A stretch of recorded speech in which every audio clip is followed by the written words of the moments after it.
Hi, it's Chrissy Lee Ballard, and today I'm going to talk about my Tearing Down the Idols blog I put on my website a few days ago, but I need to do one for each one of them. And my prompt is over there, so I can...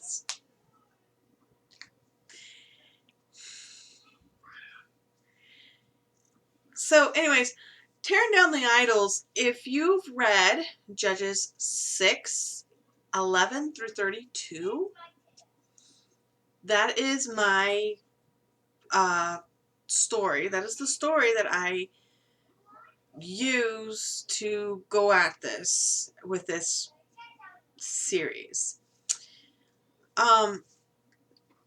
So Gideon was known for a lot of things. Judges 6:11 through 32 has a story about Gideon, and it's a story that few really look at. He's known for a lot of things. One thing that most people, I don't know who really sits there and processes what the story is all about. The story is that he destroyed idols, and he destroyed the town idols, and then went off to war and stuff like that, right? And these were idols that were built by the Israelites when they had forgotten Jehovah. In this essay, or in this blog post, I talk about what the idols were and how the idols were being worshipped, or how are idols being worshipped today, and who we are supposed to worship according to the scriptures passed down through the Jews, and then Yeshua even taught these things as well.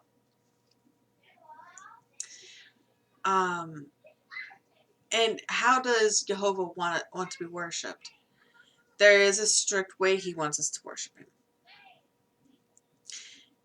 And I'm doing this because I am tired of standing around watching, or just sitting around watching people worship idols that they think are okay. It's just, this is wrong. This is very wrong. So I love Gideon. Okay? After Jehovah called to him and proved that it was him, he gave Gideon a dream to go do something very special. Well, Gideon sat there and snuck out in the middle of the night down to the temple and just demolished idols that his people had betrayed Jehovah with, right? And he set up Jehovah's altar and did what was right. In a way, for the most part, yes, he was a coward. He did it in the middle of the night when nobody was watching and nobody was sitting there gonna come after him and tell him, stop tearing down our idols, right? But he still did it. He did it in the middle of the night, but he did it anyways.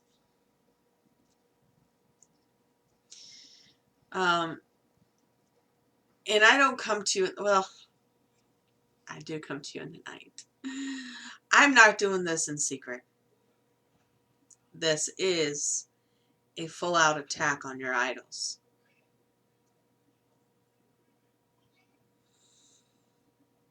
I bring fire while you are watching.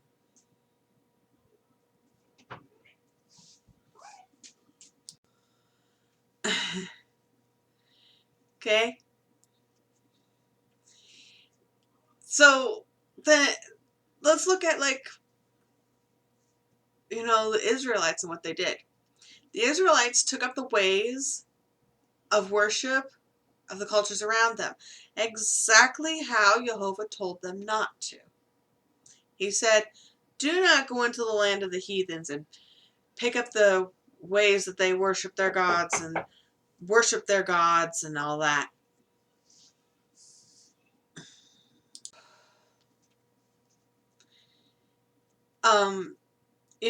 Exactly how they weren't supposed to. They made statues worshiping Baal. They made a grove for Ashtaroth. They did all of these things that, Jehovah knew they were going to do it, but he told them not to.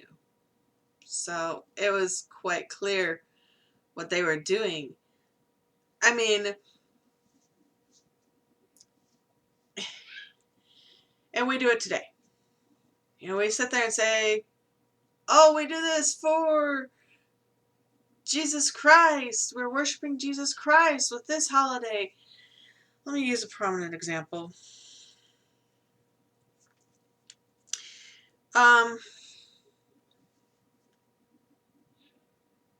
Halloween. Halloween is evil. 100% evil. I know. Please. I know, because of my background.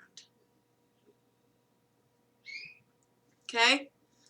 Halloween is completely evil. So even if we sit there and say, oh, we're going to do trunk or treat, or we're going to give out Bible tracts. No. Halloween, my house is dark. And I don't have any markers. I don't let my kids dress up in costumes, even if it's pretend play on that day, those few days in that area. No, we don't do costumes. We don't do that kind of thing at all. And there's other holidays that we sit there and say, oh, well, we're doing it because of Jesus Christ, and we're just sitting there worshiping him for that, with that. And it's like, he's made it clear. Don't. And the law of Moses. If you look in Moses, you can see what he said. And Jehovah showed his displeasure of how, of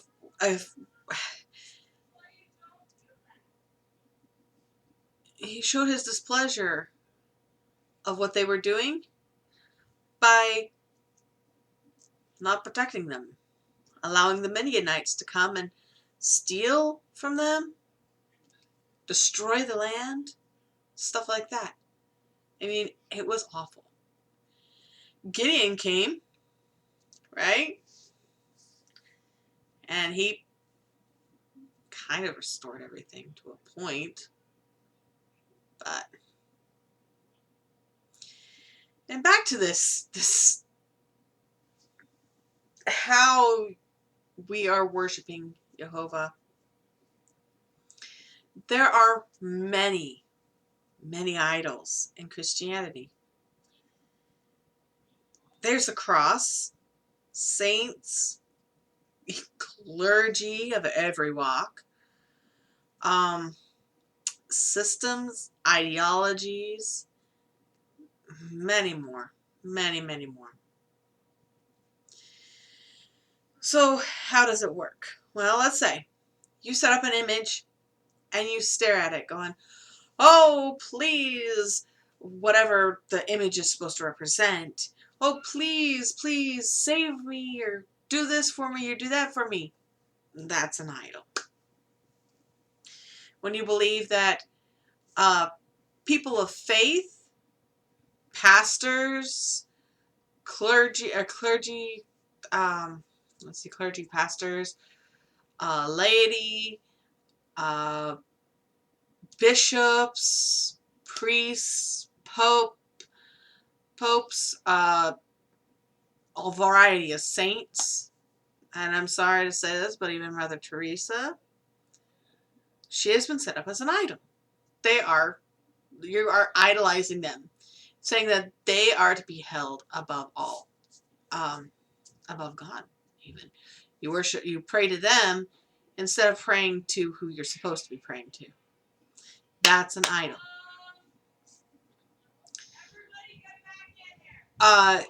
If you sit there and think that I go to Mass and I go to the confession booth and that makes me saved, where you're not saved because you don't.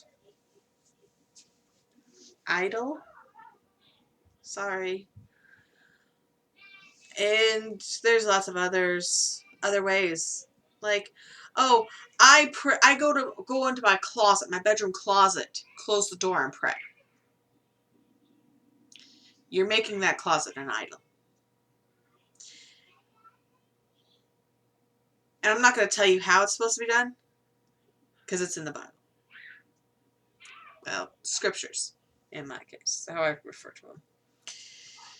You know, if you say that there's supposed to be a itinerary bulletin, in the bulletin there's a little thing of like the order of worship and everything else like that, and that's the only way it's supposed to be done, you're making that system an idol. If you believe that a belief statement that has no sound, that doesn't use any scripture at all in it, or uses bits and pieces of scripture, you're making that an idol.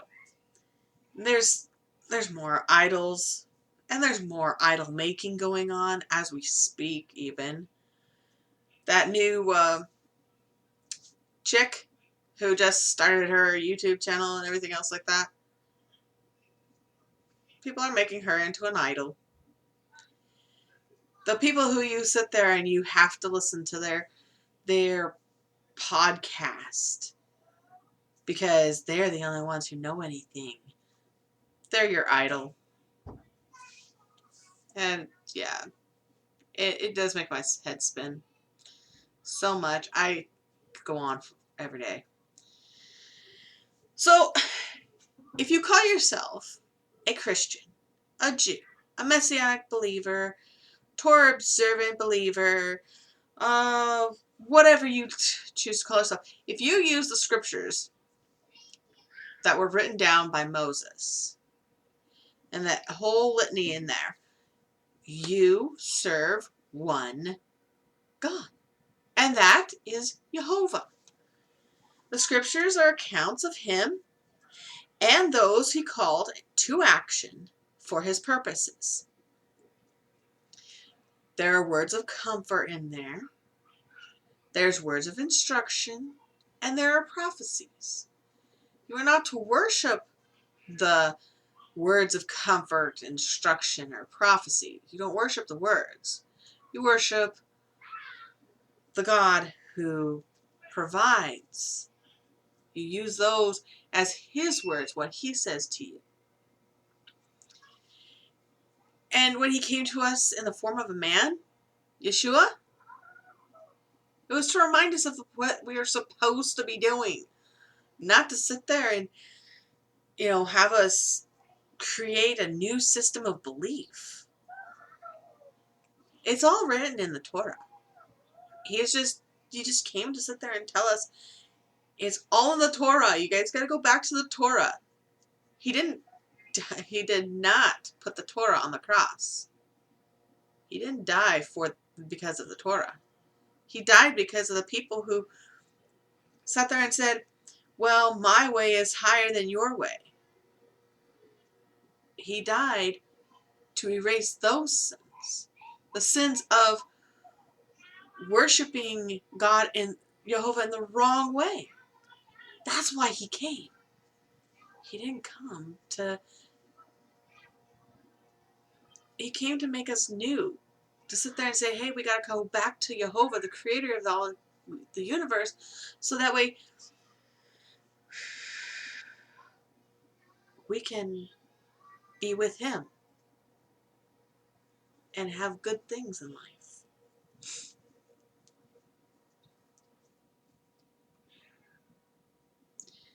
Isn't earthly form is no longer among us, right? He's up there getting ready for the end. I'm not going to go into the theories about it. He guides us from heaven. The guide who is with us, who guides us directly, is the Holy Spirit, or Ruach HaKodesh. And I can't say this in any other way, but Jehovah is truly amazing. I mean, all three facets of him. The Creator, the Father, the one who is terrifying to be in his presence, his Son, who came to being because of a spark on December 25th, or thereabouts. Probably more like, I think it's Timri 25th, but you know what I mean. And then how he lived, became a man, and then he taught his disciples that the way that the Pharisees and the Sadducees are behaving was wrong. They created their own idols also. It was just bad. Right? The Holy Spirit, who's by my side right now, reminding me of how much I'm supposed to be doing what I'm doing.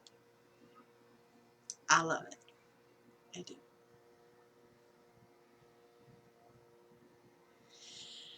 So the instructions on how we are supposed to worship him, he gave us, they were very specific. Specific. Okay. You know, he said how the heathens worship their deities with sacrificing of, like,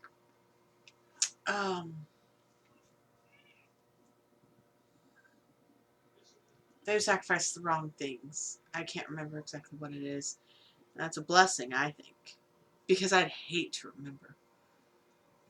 But we're supposed to worship him in certain ways and not be praying to things like a golden calf or a statue of a woman or a statue of a man, or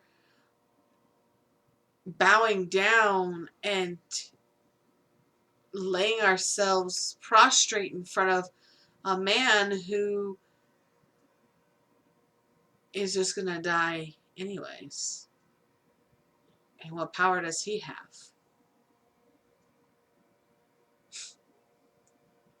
It's very specific. And we need to go back and look at that. The instructions are in the Torah, or the Pentateuch. I'm studying them. I read them. I let them lead me. Tell me where I'm supposed to be and what I'm supposed to do. It inspires a change in heart as to what you're here for. I have to continue in this path, and I will be more specific later. And I am sorry when I upset you, but if you hear me out, it will be clear. You know, the day I wrote this, the night before, I was laying there and I was trying to get to sleep, but all of a sudden I heard something. I couldn't see much really when I started hearing it, but it was like a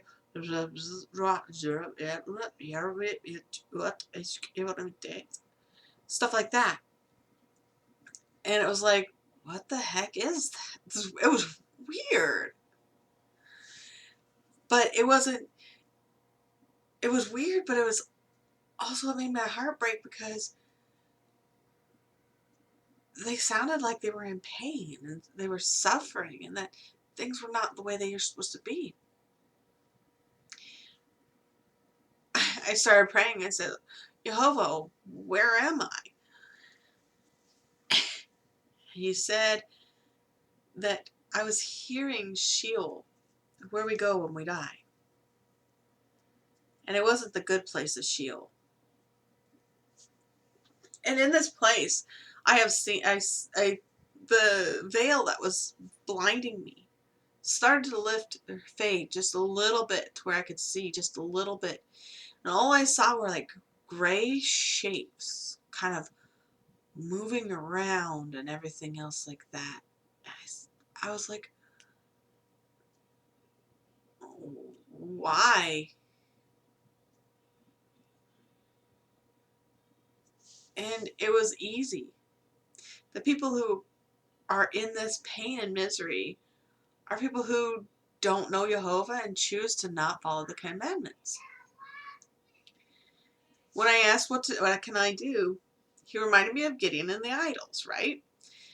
Tear them down, restore my ways, bring others to revelation of me, Jehovah, and my truth, the truth in the scriptures.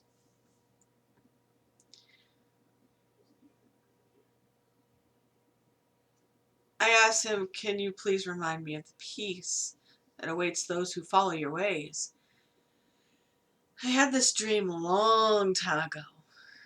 I was in this room where there was these glass coffins. It wasn't a room. Glass coffins. About too high. They're stacked two, maybe three. I don't know. I didn't look above me. But I could see through these glass coffins on either side. And there were like many of them. And all the way down this long aisleway. It was amazing. Inside these coffins were these people who were at peace and just resting. They looked so like we're just waiting.